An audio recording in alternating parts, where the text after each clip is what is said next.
Stephen here from Sound of an Ocean Wave, and this is day 13 of the January daily draws. As we start a new week, let's see what message we get.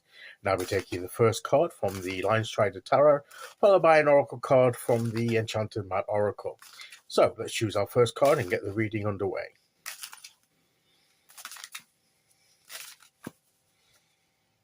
Here we go.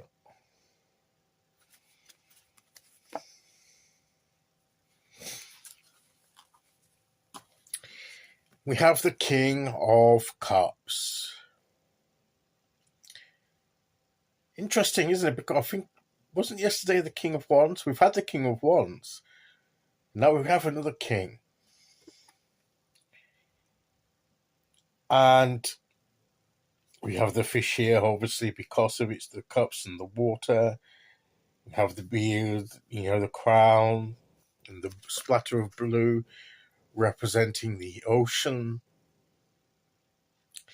Very minimalist, the very basic symbols here. But still, the King of Cups is, again, about mastery.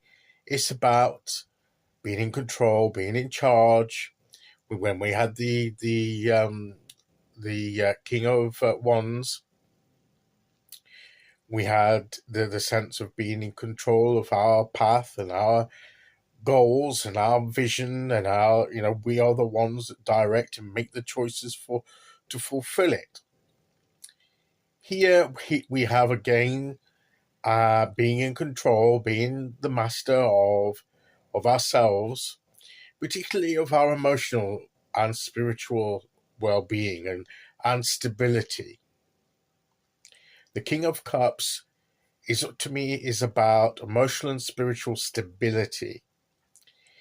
It's about in the midst of all the tossing seas around, things can ebb and flow, the energies can change, but the King of Cups has a solid foundation. His throne is usually seated upon rock. Even if it's in the midst of the sea, it's still on rock. It's on a firm footing.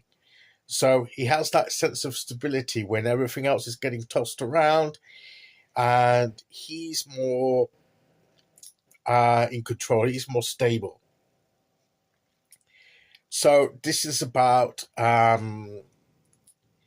keeping our cool, keeping our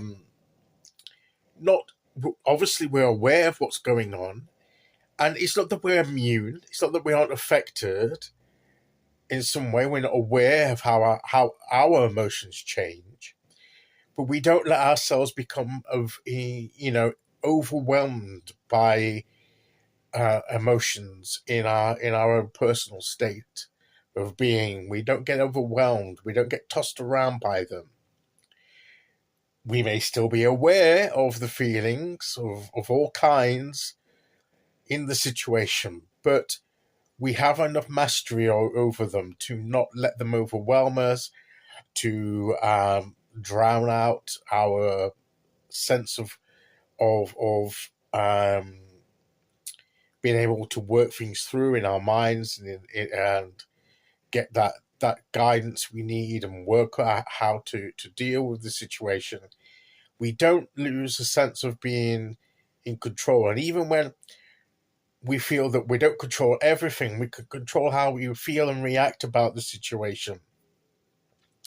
That is the essence of the King of Cups. We have that stability there. We have that grounded stability with our emotional and spiritual lives, that whatever the situation, we can meet that situation with confidence and stability,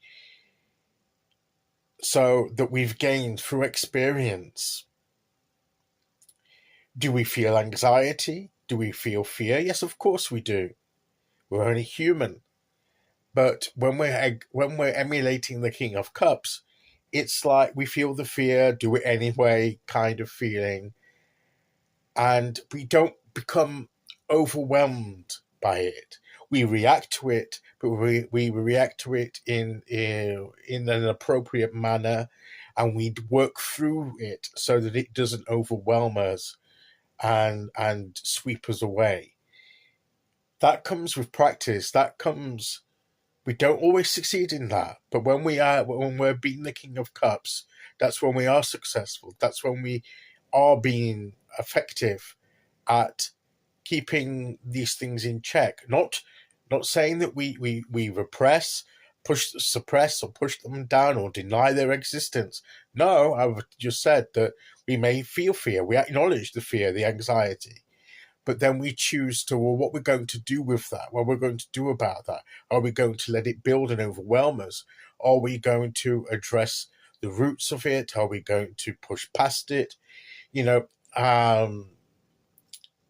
How are we going to deal with it? And that's the essence of being like the King of Cups.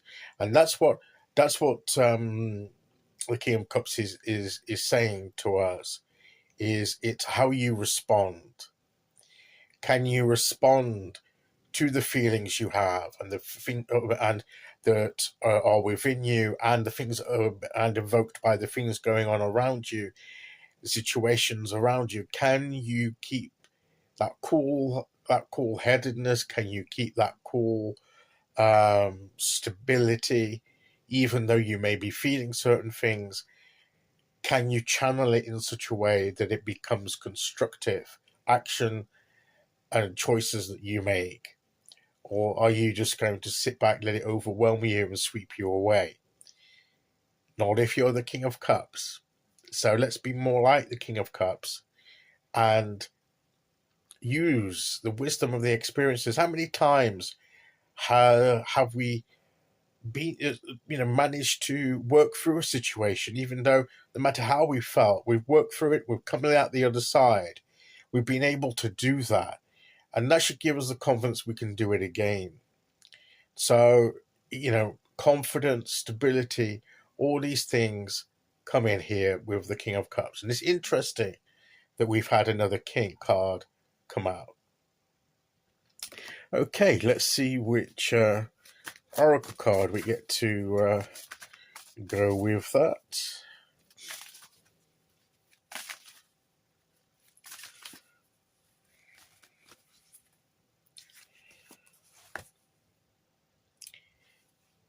Education. Learning. Sometimes it's a learning experience where the experience teaches us. We can also learn techniques, how to control our emotions, not deny, but how we can channel them effectively. Maybe breathing techniques can calm us down if we feel a bit panicky or anxious. Breathing exercises to slow down the way we're responding. It doesn't get rid of it, but it calms enough to be able to get a clear mind and to act. We can learn these things. We can read about them. We can hear about them. And also, as I say, learning from experience can teach us how to emulate the King of Wands in this way. Okay, so this is today's message. I'll be back tomorrow with day 14. Until then, thank you for listening. Take care, everyone, and I'll see you all again very soon. Okay, bye-bye.